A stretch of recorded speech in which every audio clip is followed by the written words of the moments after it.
اعوذ باللہ من الشیطان الرجیم بسم اللہ الرحمن الرحیم وبہ نستعین وصلی اللہ علی سیدنا محمد وآلہ الطاہرین ولعنۃ اللہ علی اعدائہم اجمعین من الآن الی قیام یوم الدین۔ بسم اللہ الرحمن الرحیم۔ تمام ناظرین و سامعین کی خدمت میں سلام عرض کرتا ہوں۔ قبل اس کے کہ درس کو شروع کیا جائے، آج کا دن جو کہ بہت ہی ہمارے لیے غم کا دن ہے کہ آج ہمارے درمیان سے مفسر وقت علامہ طالب جوہری صاحب جو ہمارے رہے، ان کے انتقال پرملال پر میں تمام محبان اہل بیت، تمام علماء کرام، مراجع کرام، تمام مومنین و مومنات، بالاخص مقام معظم رہبری اہل بیت علیہ السلام کے فضائل و مناقب اور ساتھ ساتھ قرآن مجید سے برہان و استدلال پیش کیا کرتے تھے۔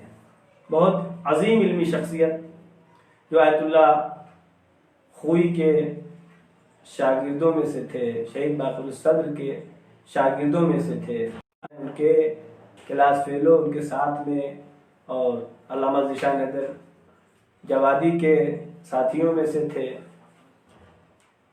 اور بہت عظیم علمی سرمایہ جو آج ہمارے درمیان نہیں رہا۔ آپ لوگوں سے گزارش ہے، آج ہی ان کی تدفین ہوئی ہے پاکستان میں، آپ لوگ نمازیں پڑھیں۔ جیسا کہ معلوم ہے آپ لوگوں کو کہ ہم نے یہ ترجمہ و تفسیر قرآن کا سلسلہ 64 ہے، اور ہم نے کل آیت نمبر 253 آپ کی خدمت میں پیش کیا تھا، اور کل جزء دوم یعنی دوسرا پارہ تمام ہوا ہے۔ آج تیسرا پارہ ہم شروع کر رہے ہیں۔ اس کی سورہ بقرہ کی آیت نمبر 253 سے 255 تک ہم پیش کریں گے۔ بسم اللہ الرحمن الرحیم۔ تلک الرسل فضلنا بعضهم على بعض منهم من کلم اللہ ورفع بعضهم درجات۔ تلک الرسل، یہ سب جو رسول ہیں، اللہ نے جو انبیاء کو بھیجا، رسولوں کو بھیجا، ان کے بارے میں خداوند عالم ذکر کر رہا ہے۔ تلک الرسل فضلنا بعضهم على بعض، ہم نے بعض رسولوں کو بعض رسولوں پر فضیلت دی ہے۔ کیسی کیسی فضیلت ہیں؟ جناب موسیٰ کے لیے کیا فرما رہا ہے خداوند عالم؟ منہم من کلم اللہ، ان میں سے ایک فضیلت ایک نبی کے ساتھ وہ ہے کہ من کلم اللہ، اللہ نے اس سے کلام کیا، یعنی کلیم اللہ۔ جناب موسیٰ کا لقب موسیٰ کلیم اللہ ہے کہ اللہ نے فضیلت دی ہے بعض انبیاء کو بعض پر۔ منہم من کلم اللہ، ان میں سے وہ ہے کہ گفتگو کی ہے۔ ورفع بعضهم درجات، بعض کو اور بھی درجات ہیں۔ مثلا آخر رسول حضرت محمد مصطفیٰ صلی اللہ علیہ وآلہ وسلم حبیب خدا، کبھی خدا نے طٰہٰ کہا، کبھی یاسین کہا، کبھی مزمل کہا، بہت سے درجات خداوند عالم نے بیان کیے ہیں۔ تو بعض کو بعض پر اللہ کہہ رہا ہے کہ ہم نے فضیلت دی۔ وَآتَيْنَا عِيسَى ابْنَ مَرْيَمَ الْبَيِّنَاتِ، ہم نے عیسیٰ ابن مریم کو بینات یعنی روشن واضح معجزے عطا کیے۔ تمام انبیاء کو معجزہ عطا کیا خدا نے، لیکن جو واضح زیادہ روشن ہے اس کو بیان کر رہا ہے۔ وَأَيَّدْنَاهُ بِرُوحِ الْقُدُسِ، اور ہم نے مدد کیا، ایدہ مدد، وَأَيَّدْنَاهُ، اور ہم نے مدد کیا کس کی؟ عیسیٰ ابن مریم کی، بِرُوحِ الْقُدُسِ، روح قدس کے ذریعے سے، جبریل کے ذریعے سے۔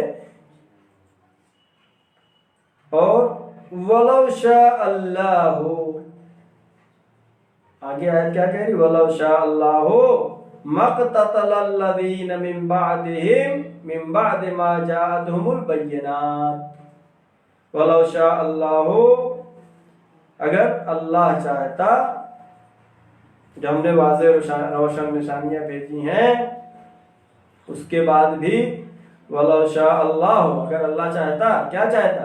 مَقْتَتَلَ الَّذِينَ مِن بَعْدِهِمْ، انبیاء کے بعد، ایک رسول کے جانے کے بعد لوگوں نے مقاتلہ کیا، لڑائی جھگڑا کیا، من بعد ما جاءتهم البینات، باوجود اس کے کہ بینات آ گئے تھے، دلیلیں آ گئی تھی، واضح اور روشن دلیلیں خدا نے پیش، اس کے بعد بھی لوگوں نے اختلاف کیا۔ اگر مقتتل الذین من بعدہم، جو نبی کے بعد، ان انبیاء کے بعد جن لوگوں نے اختلافات کیے، من بعد ما جاءتهم البینات، جبکہ واضح اور روشن نشانیاں آ گئیں، پھر بھی کیا ہوا؟ وَلَكِنْ اخْتَلَفُوا، پھر بھی ان لوگوں نے مخالفتیں کی، اختلاف کیا۔ فَمِنْهُمْ مَنْ آمَنَ وَمِنْهُمْ مَنْ كَفَرَ، بعض وہ ہیں جو ایمان لائے اور بعض وہ ہیں جنہوں نے کفر اختیار کیا۔ یعنی آیت یہ بتانا چاہ رہی ہے، اللہ یہ بتانا چاہ رہا ہے کہ ہم نے انسان کو مختار پیدا کیا ہے، اختیار دے کر کے پیدا کیا ہے، چاہے ایمان لاؤ چاہے کفر اختیار کرو، چاہے مومن بن جاؤ چاہے منافق بن جاؤ، اللہ نے انسان کو دنیا میں اختیار دے کر کے بھیجا ہے۔ یعنی ارادہ خداوند عالم یہ ہے کہ انسان مختار زندگی گزارے، چاہے وہ یزید کے لشکر میں چلا جائے چاہے وہ امام حسین علیہ السلام کے لشکر میں جا سکتا ہے، یہ اختیار دیا ہے، یہی انسان کی فضیلت ہے۔ فَمِنْهُمْ مَنْ آمَنَ، ان میں سے کچھ وہ ہے جو ایمان لائے، وَمِنْهُمْ مَنْ كَفَرَ وَلَوْ شَاءَ اللَّهُ،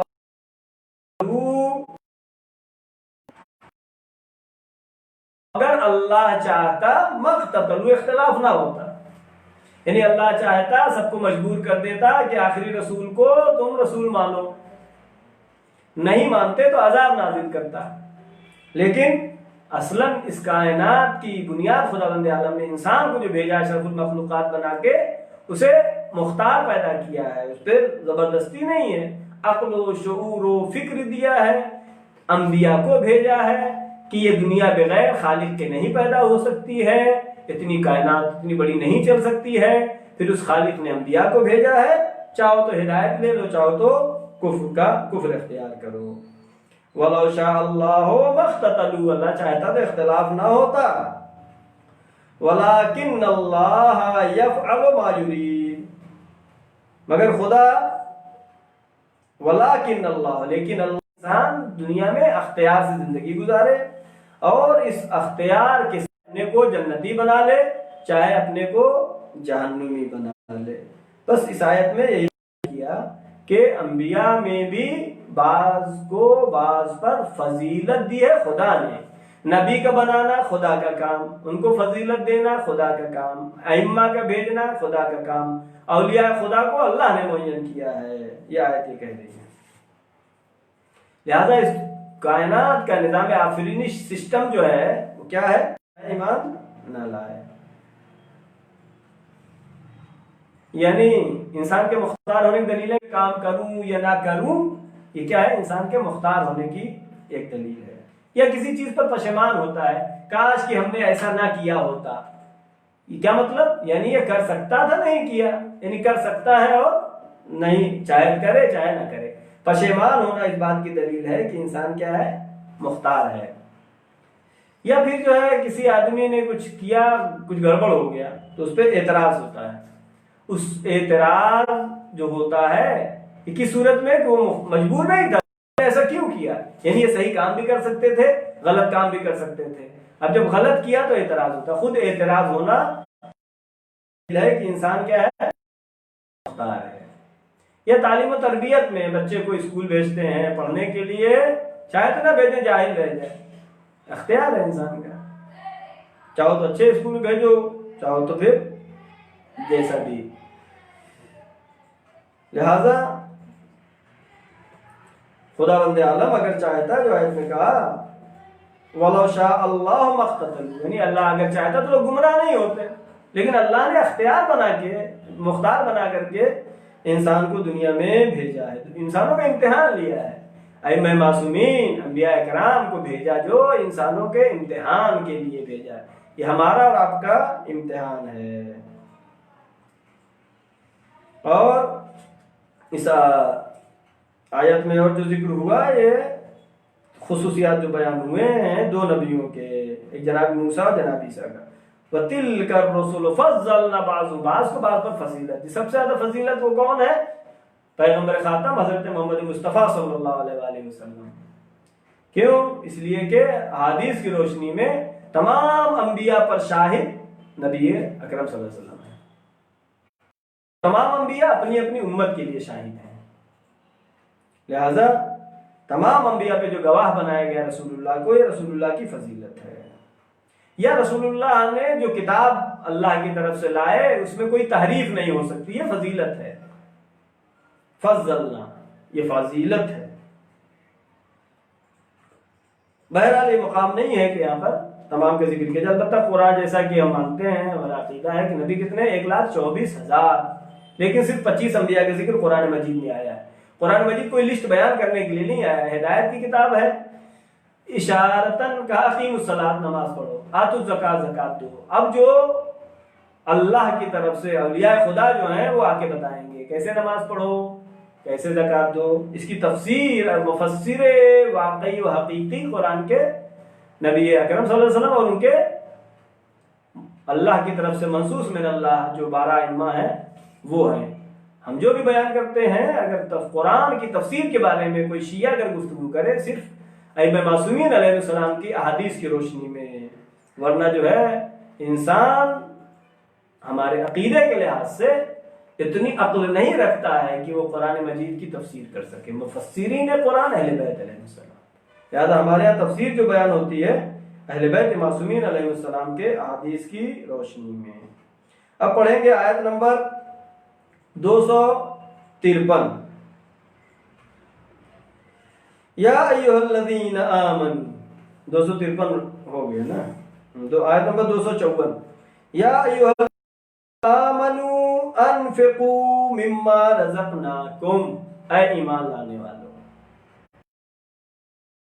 اللہ عظمت و مرتبے کو بیان کرنا چاہتا ہے، لفظ آمنو اس یا ایھا الناس، اے لوگو، یا ایھا المسلمون، اے مسلمانوں، یا ایھا المؤمنون، عظمت، اے ایمان لانے والو، انفقوا مما رزقناکم، انفاق کرو، راہ خدا میں خرچ کرو، پورا نہیں، مما رزقناکم، جو ہم نے رزق دیا اس میں سے۔ رزق کس نے دیا؟ خدا نے دیا ہے، اس میں سے کیا کرنا ہے؟ اللہ حکم دے رہا ہے انفقوا، انفاق کرو، من قبل ان یأتی یوم، یہ انفاق کرو کب تک کر سکتے ہو؟ جب تک زندہ، کب تک کر سکتے ہو؟ جب تک قیامت نہ آ جائے۔ یہ انفاق کب تک؟ من قبل ان یأتی یوم، قبل اس کے دن آ جائے۔ کون سا دن؟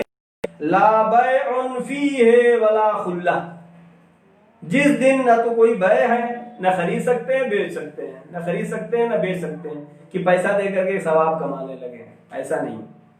کب تک کر سکتے ہیں یہ پیسہ دے کر کے ثواب کمانے والا؟ انفاق کر کے جب تک زندہ ہے، جب تک قیامت نہیں ہے، اس دن سے پہلے۔ من قبل ان یأتی یوم، قبل اس کے کہ آ جائے تمہارے لیے وہ دن، لا بیع فیہ ولا خلہ، کہ جہاں پر نہ تو کوئی بیع ہے، خرید و فروش، بیچنا خریدنا نہیں ہے، ولا خلہ، نہ وہاں کوئی آشنائی، جان پہچان وہاں پہ کام کرنے والی نہیں ہے، ولا شفاعت، دنیا میں سورس لگا لیتے ہیں، ارے کام نہیں ہو رہا تھا آفس میں، ہم نے فلاں کا جو ہے M L A M P کا سورس لگا کے کام کر لیا، فلاں وزیر کا سورس لگا کے کام کر لیا، وہاں پہ عام شفاعت کام کرنے والی نہیں ہے۔ ولا شفاعت، قبل اس کے کہ وہ دن آ جائے کہ جہاں پر نہ آشنائی ہے، نہ خرید و فروش ہے، نہ تو شفاعت ہے۔ والکافرون هم الظالمون، جو کافر ہیں وہی ظالم ہیں۔ یعنی کیا ہوا؟ جو ظالم ہے وہ کافر ہے، جو کافر ہے وہ ظالم۔ ان الظلم ظلم کیا ہے؟ عظیم گناہ ہے، عظیم گناہ ہے۔ لہذا اس آیت میں ذکر ہوا ہے انفاق کرنے کے لیے کہ جو کچھ اللہ نے دیا ہے اس میں سے انفاق کرنا، قبل اس کے کہ وہ دن آ جائے کہ جس دن خرید و فروش نہیں ہو سکتی۔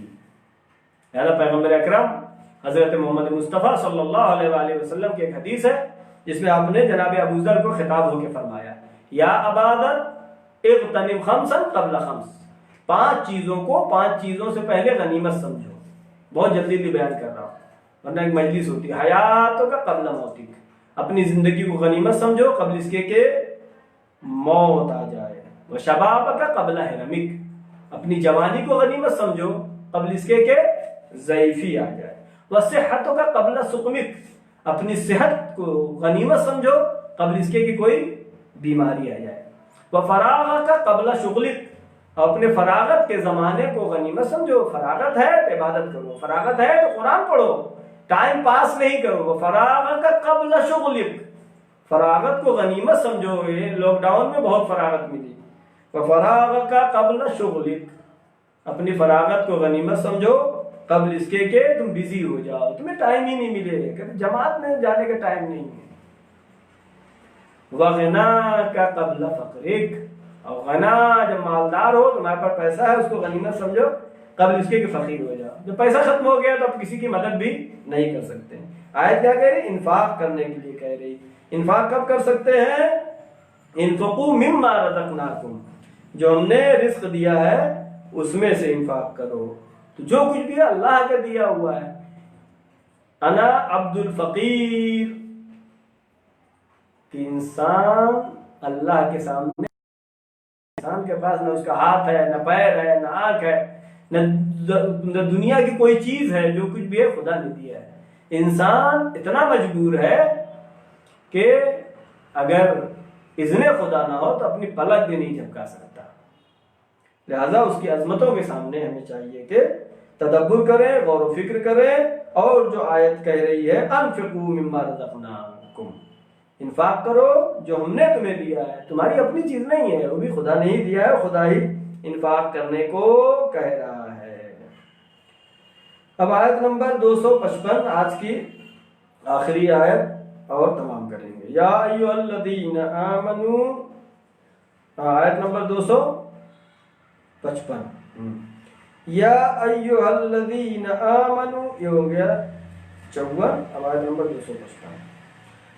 اب وہ جو ہے ہم شروع کرنے والے ہیں جو ہم بچپن سے پڑھتے رہتے ہیں، آیت الکرسی۔ آیت الکرسی یہاں پہ شروع ہو رہی ہے، اس کے بارے میں کچھ وضاحت مختصر پیش کریں گے، اس لیے کہ جو ہے کوشش یہ رہتی ہے ہماری کہ 20 سے 25 منٹ میں ختم ہو جائے، اس لیے کہ لوگوں کے پاس ٹائم آج کل ایسے بھی کم ہے۔ والکافرون هم الظالمون۔ اللہ، بسم اللہ الرحمن الرحیم، اللہ لا الہ الا هو الحی القیوم، اللہ ہے، کون سا اللہ؟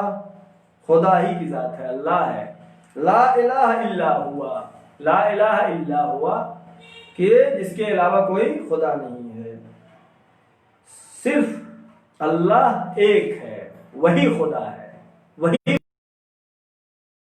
پالنے والا ہے۔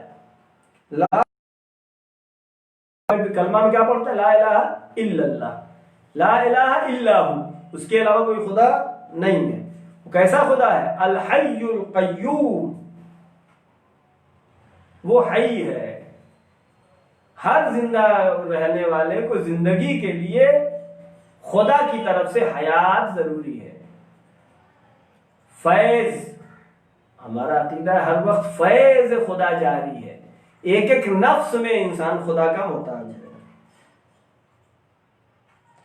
لہذا هو الحی القیوم، جو حی ہے اور قیوم ہے، یعنی وہ محتاج نہیں ہے کسی کا، ہر موجود، ہر زندہ چیز، ہر موجود، ہر لمحہ، ہر آن خدا کی محتاج ہے۔ لیکن یہ خدا کون ہے؟ لا الہ الا ہو، اس کے علاوہ کوئی خدا نہیں ہے۔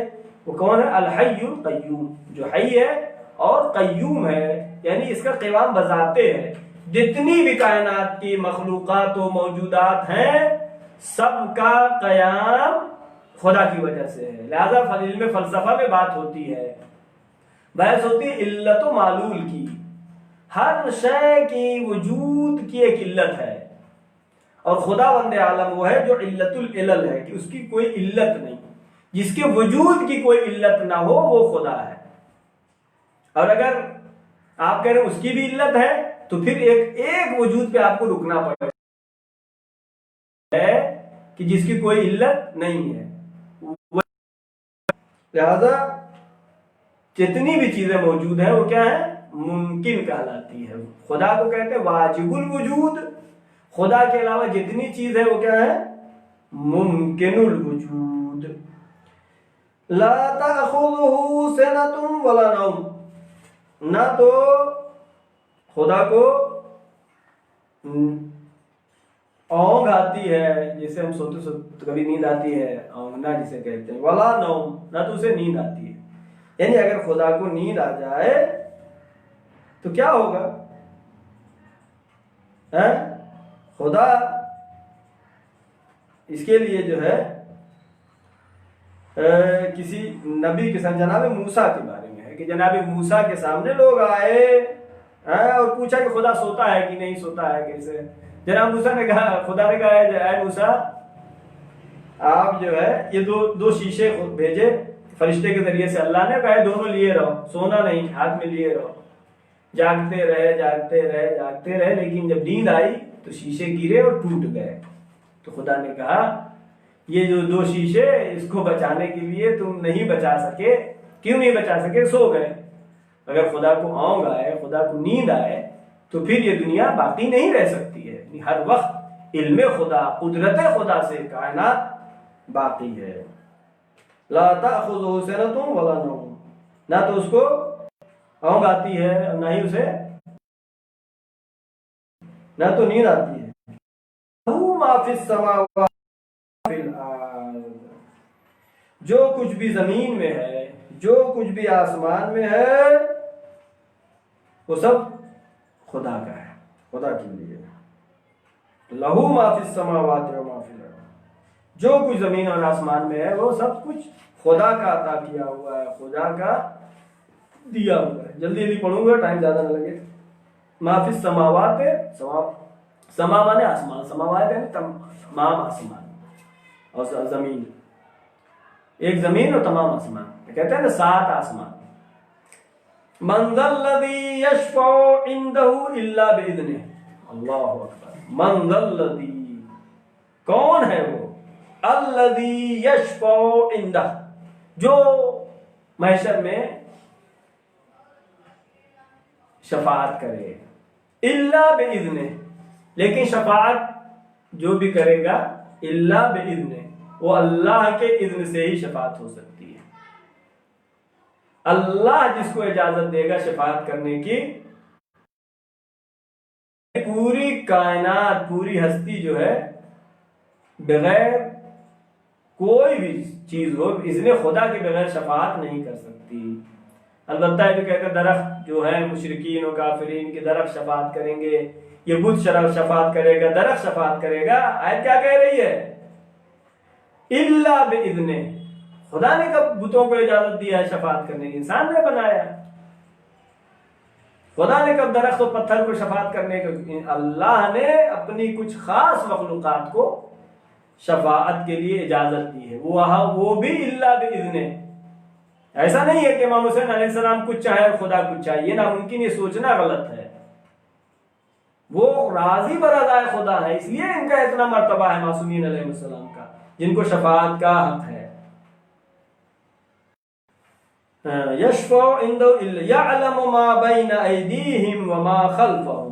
خدا جو ہے جانتا ہے جو ما بین ایدیہم، جو تمہارے ہاتھوں کے سامنے، جو تمہارے سامنے ہے اس کو بھی جانتا ہے. وما خلفہم، اور جو ان کے پیچھے جو موجود ہے اس کو بھی جانتا ہے. وما خلفہم، وہ جو گزر چکا ہے، سب کچھ علم خدا میں ہے. علم خدا سے کوئی چیز پوشیدہ نہیں ہے. وَلَا يُحِيطُونَ بِشَيْءٍ مِّنْ عِلْمِهِ، اور اس احاطہ نہیں کر سکتی بشیء کوئی بھی چیز، یعنی کوئی بھی موجود، من علم ہی علم خدا کا احاطہ کوئی شے نہیں کر سکتی، علم خدا تک الا بما شاء، لیکن جس کو خدا چاہتا ہے علم دیتا ہے۔ یہ علم کون سا علم یہاں پہ ہے؟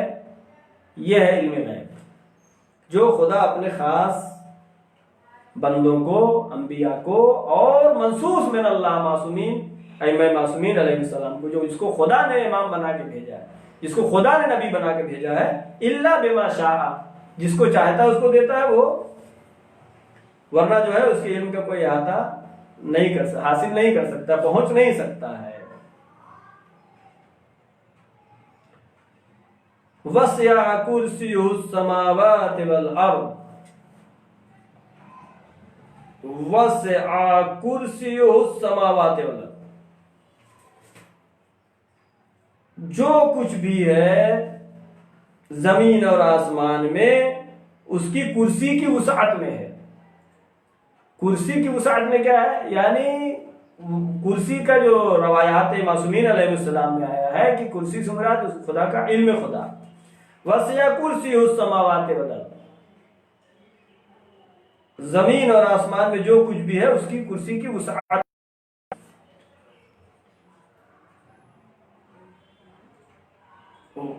ہاں کرسی جو ہے اس کے وسعت میں، ولا یعودہ حفظہما، اور اللہ کے لیے بہت مشکل کام نہیں ہے یہ کہ زمین اور آسمان کی حفاظت کرنا، یا اپنے خاص بندوں کی حفاظت۔ جناب ابراہیم کو آگ سے جلنے سے بچا لیا، یا جناب موسیٰ کو عصا دیا، وہی عصا دو کام کر رہا ہے، کبھی مار رہے ہیں تو چشمہ جاری ہو جا رہا ہے، سوکھے پہ مار رہا ہے تو پانی نکل رہا ہے، دریا پہ مار دے رہے ہیں تو سوکھا بن جا رہا ہے۔ کیا ہے؟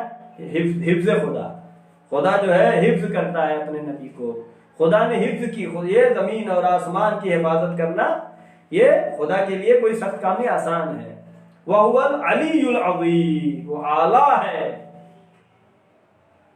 وہ بزرگ مرتبہ ہے، عظیم ہے، بزرگ ہے، اعلیٰ ہے۔ لہذا انسان جو ہے، جو اس آیت میں ہم نے پڑھا کہ اگر ہم نماز بھی پڑھتے ہیں تب بھی ہر آن ہم محتاج ہیں خدا کے، پانی اگر خدا نہ دیا ہوتا تو ہم وضو کیسے کرتے ہیں؟ لہذا آیت الکرسی جو ہم پڑھ رہے ہیں، آیت الکرسی اس کو قلۃ القرآن کہتے ہیں، یعنی قلہ یعنی بلندی، لہذا اس کے فوائد بہت زیادہ ہیں اور چاہیے کہ پڑھیں، اور اکثر لوگ گھر میں سونے سے پہلے پڑھتے ہیں آیت الکرسی کو۔ اگر خدا نے ہم کو حافظہ نہ دیا ہوتا، اگر خدا نے ہم کو طاقت نہ دی ہوتی تو ہم نماز بھی پڑھ نہیں سکتے تھے۔ بحول اللہ کیا پڑھتے ہیں؟ بحول اللہ وقوتہ اقوم واقعد، اللہ کے حول سے، اللہ کی قدرت سے، اللہ کی دی طاقت سے ہم اقوم کھڑے ہوتے ہیں، واقعد اور بیٹھتے ہیں، یعنی یہ ہر آن انسان جو ہے محتاج ہے۔ لہذا حضرت علی علیہ السلام کی ایک روایت ہے جس میں آپ نے فرمایا کہ جب سے میں نے یہ رسول اللہ سے سنا اس کی فضیلت کے بارے میں، آیت الکرسی کے کوئی رات ایسی نہیں گزری کہ میں نے آیت الکرسی نہ پڑھی، یعنی ہمیشہ مولا کائنات آیت الکرسی کی تلاوت کیا کرتے تھے۔ اس آیت میں یہ لفظ آیا ہے من ذا الذی یشفع، کون ہے شفاعت کرنے والا؟ شفاعت ہمارے عقیدے میں سے ہے، امام معصومین علیہ السلام کو خدا نے اختیار دیا ہے، شفاعت کرنے کا پاور دیا ہے، لیکن شفاعت کہتے کس کو ہے؟ کچھ لوگ اس کے معنی بس مختصر میں، شفع معنی جفت یعنی جوڑنا، مثلا 10 نمبر آپ کے پاس ہے، 2 جوڑ دیا کتنا ہو گیا؟ 12۔ شفع معنی جوڑنا، شفع سے بنا ہے شفاعت۔ لہذا جو اعمال میں ہمارے اگر کوئی کمی رہ گئی ہے تو اس کمی کو پورا کرنا، اس کو کہتے ہیں شفاعت، نہ کہ جو ہے کچھ بھی نہیں کیا ہے۔ ڈاکٹر علاج کس کا کرتا ہے؟ علاج ہوتا ہے زندہ جب تک آدمی ہے، کچھ بھی عمل نہیں کیا، جب تک زندہ انجیکشن بھی لگائے گا، دوا بھی دے گا، جب مر گیا تو پھر اب کچھ بھی نہیں۔ اسی طریقے سے شفاعت کے مسئلے میں ہے، اعمال کر کے گئے ہو، کچھ کمی رہ گئی ہے تو ائمہ معصومین شفاعت کریں گے، شفع جوڑنا، کچھ نمبر بڑھا دیں گے، وہ بھی اپنے جو ان کے پاس اللہ نے اختیار دیا ہے، جو ان کو فضیلت دی ہے۔ لہذا امام علیہ السلام، ائمہ معصومین علیہ السلام شفاعت کریں گے، یقیناً ہماری شفاعت کریں گے، لیکن ہمیں چاہیے کہ اپنے اعمال کا خیال رکھیں، جتنا ہو سکے اتنا کریں۔ جو کمی رہ گئی، نماز پڑھی، روزہ رکھا، خمس دیا، زکوٰۃ دیا، حج پہ گئے، جہاد کیا، لیکن اس میں اگر کمی رہ گئی ہے، جو کمیاں تو رہ جاتی نا، کہ جو ہم جو نماز پڑھتے ہیں، ہماری نماز کتنی نماز ہے، ہمارا روزہ کیا اہمیت رکھتا ہے، اس میں کمیاں رہ جاتی ہیں، وہ پورا کرنے کے بعد اگر اس میں کچھ کمی ہے تو معصومین علیہ السلام اس کو پورا کریں گے۔ لہذا جو دنیا میں اولیاء خدا سے رابطے میں رہے ہیں ان کو شفاعت ملے گی، جو اولیاء خدا کو برا بھلا کہتے رہے ہوں، ان سے محبت نہ رکھتے ہوں، ان کے دل کو ناراض ہونے سے نہ بچاتے ہوں، تو وہ شفاعت کے حقدار ہرگز نہیں ہیں۔ لہذا شفاعت جو ہے بہت اہم مسئلہ ہے۔ وسع کرسیہ السماوات والارض، یہ بات جو ہے عرش اور کرسی، اس کا تذکرہ آتا رہتا ہے، اور اس بارے میں ہمارے چھٹے امام حضرت جعفر صادق علیہ السلام نے فرمایا کہ عرش سے مراد علوم الہی ہے۔ کون سا علوم الہی؟ جو خداوند عالم اولیاء اور انبیاء کو عطا کرتا ہے، وہ کیا ہے؟ عرش، وہ علوم جو خدا انبیاء اور اولیاء کو بھی دیتا ہے، جس کو علم غیب کہتے ہیں۔ اور ایک خداوند عالم کے علوم کی قسم ہے جس کو کرسی کہتے ہیں۔ کرسی کا مطلب کیا ہے؟ وہ علوم جو کہ خدا سے مخصوص ہے، خدا سے مخصوص ہے، وہ خدا جو ہے کسی کو بھی یہ علم نہیں دیتا ہے۔ لہذا البتہ عرش اور کرسی سے مراد بلندی بھی ہے، پاور، قدرت، طاقت۔ وسع کرسی السماوات والارض، اس کی کرسی جو ہے وسیع ہے زمین اور آسمان سے۔ وَهُوَ الْعَلِيُّ الْعَظِيمُ، وہ خدا علی بھی ہے اور عظیم بھی ہے۔ لہذا ہم دعا کرتے ہیں اس درس کے آخر میں، پروردگار محمد وآل محمد کے صدقے میں، چاہدہ معصومین علیہ السلام کے صدقے میں، ہم کو ان میں سے قرار دینا کہ ہمارے اعمال اس لائق ہوں کہ اہل بیت علیہ السلام محشر میں، قیامت میں، البتہ برزخ میں شفاعت نہیں ہے، ہم سب کی شفاعت فرمائے۔ پروردگار محمد وآل محمد کے صدقے میں، چاہدہ معصومین علیہ السلام کے صدقے میں، یہ چند آیات جو ہم تلاوت کرتے ہیں، چاہدہ معصومین علیہ السلام کے صدقے میں جو بھی ثواب اس کا حاصل ہو، ہمارے تمام مرحومین و مومنین و مومنات کو ارشاد ثواب فرما۔ پروردگار جو پریشان حال ان کی پریشانیوں کو برطرف فرما، جو مریض ہم کو شفاء کامل و عاجل عطا فرما۔ معبود جو علم حاصل کر رہے ہیں اس کے علم میں روز بروز ترقی و کامیابی عطا فرما۔ پروردگار جو بے روزگار ہیں ان کو روزی عطا فرما۔ پروردگار ہمارے امام زمانہ کے ظہور میں تعجیل فرما، ہم سب کو ان کے یاور و انصار میں شمار فرما۔ آخر میں التماس ہے کہ ایک مرتبہ سورہ حمد اور 3 مرتبہ سورہ توحید کی تلاوت فرما کر علامہ طالب جوہری مرحوم کی روح کو ایصال ثواب فرمائے۔ بسم اللہ الرحمن الرحیم، الحمدللہ رب العالمین، الرحمن الرحیم، مالک یوم الدین، ایاک نعبد و ایاک نستعین، اهدنا الصراط المستقیم، صراط الذین انعمت علیہم غیر المغضوب علیہم ولا الضالین۔ بسم اللہ الرحمن الرحیم، قل هو اللہ احد اللہ الصمد لم یلد ولم یولد ولم یکن له کفوا احد۔ بسم اللہ الرحمن الرحیم، قل هو اللہ احد اللہ الصمد لم یلد ولم یولد ولم یکن له کفوا احد۔ بسم اللہ الرحمن الرحیم، قل هو اللہ احد اللہ الصمد لم یلد ولم یولد ولم یکن له کفوا احد۔ اللهم صل على محمد وعلى محمد، اللهم صل على محمد وعلى محمد، اللهم صل على محمد۔ السلام علیکم ورحمۃ اللہ وبرکاتہ۔